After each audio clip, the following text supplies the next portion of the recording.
Welcome everyone. आज के lecture में हम लोग डिस्कस करने वाले हैं use of preposition by. By इस प्रीपोजिशन को कब और किन किन कंडीशंस में यूज़ करते हैं ये हम सीखेंगे। सबसे पहली टर्म है, पहली कंडीशन है to show something is near और क्लोज।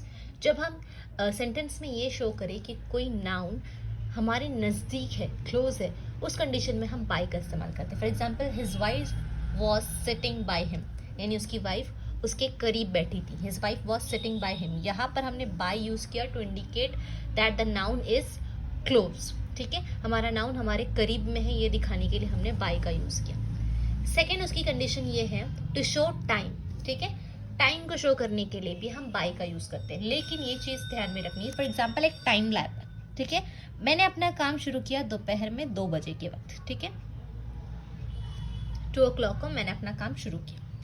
अब जो है मुझे अपना काम सबमिट करना है 5 o'clock, तो मैं बोल रही हूँ कि I will complete my work by 5 o'clock, यानी मैं 5 बजे तक अपना काम कंप्लीट कर लूँगी। हो सकता है मैं अपना जो है काम 5 बजे के पहले भी कंप्लीट कर लूँ।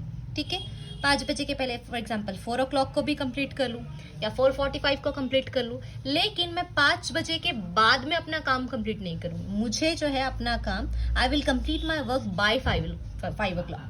सो बेसिकली जब भी हम बाय का इस्तेमाल किसी पर्टिकुलर टाइम के साथ करते हैं तो हम ये इंडिकेट करते हैं कि उस टाइम तक हम वो काम कर देंगे, यानी उस टाइम तक हमारा काम कंप्लीट हो जाएगा। जैसे मैंने यहाँ पर कहा, I will complete my work by 5 o'clock, यानी मेरा काम 5 बजे तक कंप्लीट हो जाएगा। उसी तरह नेक्स्ट यूज है हमारा to show who is doing something in passive voice.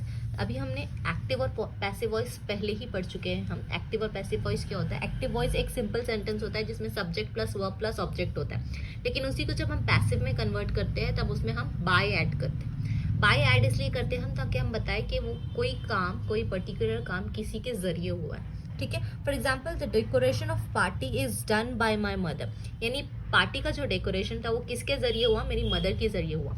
ठीक है, तो यहाँ पर जो है हम बाय का यूज कर रहे हैं to show something is done by someone. ठीक है, नेक्स्ट यूज है हमारा the fourth use to show process और method of something. That means how something is done, यानी कोई काम कैसे हुआ, किसी काम का पूरा प्रोसेस या मेथड शो करने के लिए भी हम बाय का यूज करते हैं। For example, I made that dish by following the recipe from the recipe book, यानी मैंने वो जो डिश है, वो जो खाना बनाया, उसका बनाने का प्रोसेस क्या था, मैंने उसको किसी रेसिपी बुक में से देखकर उसको फॉलो किया और उस मेथड से मैंने जो है रेसिपी बुक के मेथड से मैंने वो डिश बनाई। So I made that dish by following the recipe from the recipe book. तो मैंने अपने रेसिपी बनाने का पूरा मेथड जो है, पूरा प्रोसेस जो है डिस्क्राइब किया by using the word by. ठीक है, so these are the uses of these are the different condition in which we use the word by as a preposition. The first condition is to show something is near or close. The second condition is to show time, not later than. ठीक है, जो particular time है उससे पहले भी हो सकता है या उस टाइम तक भी हो सकता है, लेकिन उसके बाद नहीं। The third condition is to show who is doing something in passive voice, and the fourth condition is to show the process और मेथड ऑफ समथिंग। ठीक है, so these are the 4 different condition in which we use the preposition by. Hope this lecture will be helpful. See you soon in the next lecture. Till then, take care.